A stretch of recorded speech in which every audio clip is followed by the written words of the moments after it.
The sun had not yet crested the jagged spine of the Monte Albano when Leonardo was born, but the light was already there, a pale, translucent gold that filtered through the olive groves of Vinci. It was April 1452. In a stone cottage redolent of dry earth and pressed grapes, a peasant girl named Caterina brought a child into a world that, by law and custom, had no official room for him. He was Leonardo, the unacknowledged, son of Ser Piero da Vinci, a man of parchment and seals. Because he was illegitimate, the heavy doors of the universities and the guild of notaries were barred to him. He was spared the stifling Latin rote of the schoolroom, left instead to the tutelage of the wind and the lizards. As a young boy, Leonardo did not merely look at the world, he interrogated it. He would sit for hours by a stream, watching how the water braided itself around a stone, noting that the spiral was a shape the universe loved. It was in the curl of a ram's horn, the center of a sunflower, and the whirl of a human fingerprint. One afternoon, famously, he ventured toward a dark cave in the mountains.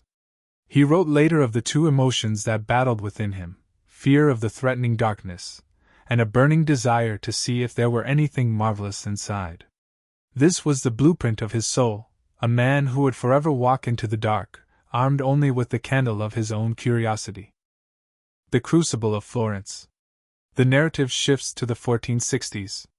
Florence was a city of clatter, silk, and blood. Ser Piero, recognizing a strange, terrifying talent in his son's sketches, brought him to the workshop of Andrea del Verrocchio. The bottega was a sensory overload.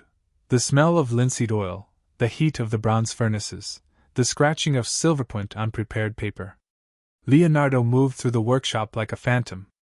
While other apprentices gossiped about the Medici or the price of wine, Leonardo was obsessed with the fall of drapery. He would dip linen in plaster and arrange it over a figure, then spend days capturing the way light died in the depths of a fold. The turning point came when Verrocchio tasked the youth with painting an angel in the corner of a large commission, the baptism of Christ. Leonardo didn't just paint an angel, he painted the atmosphere itself. He used the new, controversial medium of oil to create a face so soft, so seemingly possessed of breath, that the heavy, linear style of his master looked archaic by comparison. It is said Verrocchio looked at the boy's work and felt a cold shiver of obsolescence. Leonardo had discovered sfumato, the smoky, blurring of edges. He realized that in nature, there are no lines, only gradients of shadow. The Sforza's shadow, Milan and the mechanics of power. By 1482, Florence felt small, its Neoplatonic circles too focused on ancient texts rather than the living earth. Leonardo wrote a letter to Ludovico Sforza, the Duke of Milan. It was perhaps the most audacious resume in history. He promised the Duke portable bridges, armored wagons, mortars that could rain stones like a storm, and sculpture in marble, bronze, and clay. Only at the very end did he mention, almost as an afterthought, that he could also paint. Milan was a city of steel. Here, Leonardo's mind exploded into 3 dimensions. He became the court's master of marvels. He designed elaborate staged machinery for weddings that moved like the heavens, and hydraulic systems to tame the Adda River. But the Duke wanted a monument, the Grand Cavallo, a bronze horse so massive it would dwarf all others. Leonardo spent years studying the anatomy of horses in the ducal stables, mapping their muscles with the same reverence he gave to the veins of a man. Yet, the bronze was diverted to make cannons for war. The clay model, the labor of a decade, was eventually used for target practice by invading French soldiers. This was the recurring theme of his life. The vision was eternal, but the physical world was fragile, prone to rot and ruin. In the refectory of Santa Maria del Grazie, he began the Last Supper. He did not paint it in traditional fresco, which required speed.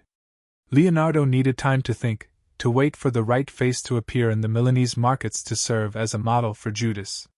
He would stand on the scaffolding for hours, arms crossed, staring at the wall until his mind resolved the geometry of the moment Christ says, "One of you will betray me."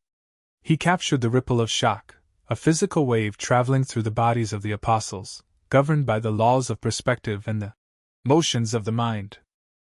The Cathedral of the Body. As the 1490s turned to the 1500s, Leonardo's journals became his true cathedral. Written in mirror script, partly to avoid smudging his ink as a left-hander, partly to guard his thoughts, they were a chaotic, brilliant record of a man trying to reverse engineer God. He spent his nights in the stinking basements of hospitals, peeling back the skin of cadavers by candlelight. He was the first to draw the human fetus in the womb with accuracy, the first to understand the valves of the heart. He saw the body not as a vessel for the soul, but as a masterpiece of engineering. He was also obsessed with the great bird. He watched the flight of kites for weeks, recording how they used the thermals. He designed a flying machine, a precursor to the glider, based on the anatomy of a bat. He believed that if he could understand the mathematics of the air, man could become a god. But the machines remained on paper, beautiful dreams tethered by the lack of an engine. The burden of the smile. Returning to Florence as a celebrity, he found himself a stranger. A young, brooding rival named Michelangelo Buonarroti now commanded the city's awe. Where Leonardo was elegant, scented with lavender, and fond of conversation, Michelangelo was dirt-streaked and solitary. Their rivalry was a clash of philosophies. Leonardo's grace versus Michelangelo's raw, muscular agony. It was during this time that a silk merchant named Francesco del Giocondo commissioned a portrait of his wife, Lisa. Leonardo took the commission but never gave the painting away. He carried it for the rest of his life. The Mona Lisa became his laboratory. He applied dozens of microscopic glazes, some no thicker than a human hair, to the corners of her mouth and eyes. He was painting not just a woman, but the very concept of becoming. Her smile is an optical illusion, appearing and disappearing based on where the eye focuses, a testament to his studies in optics. The final act, the King's Sunset. The final years found Leonardo a nomad again, Rome, then finally France. King Francis I, a young monarch who worshipped him, gave him the chateau of Claus-Luz and called him Mon Père. In the autumn of his life, Leonardo was a figure of legend. He walked through the French gardens, his long white beard a silver banner. He spent his days organizing his thousands of pages of notes, fearing they would be lost to time. He felt a profound sense of failure. "Tell me," he wrote over and over in the margins of his notebooks. "Tell me if anything was ever done." He looked at his sketches of the deluge, terrible, swirling visions of water destroying the world, reflecting his belief that nature would eventually reclaim everything man had built. On May 2, 1519, the light that had first hit the hills of Vinci finally faded. He died with the Mona Lisa, the Virgin and Child with Saint Anne, and Saint John the Baptist by his side. He had spent his life trying to see the invisible, to prove that there was no boundary between the curve of a wing and the curve of a smile. Leonardo da Vinci did not leave behind a finished world, he left behind an open door.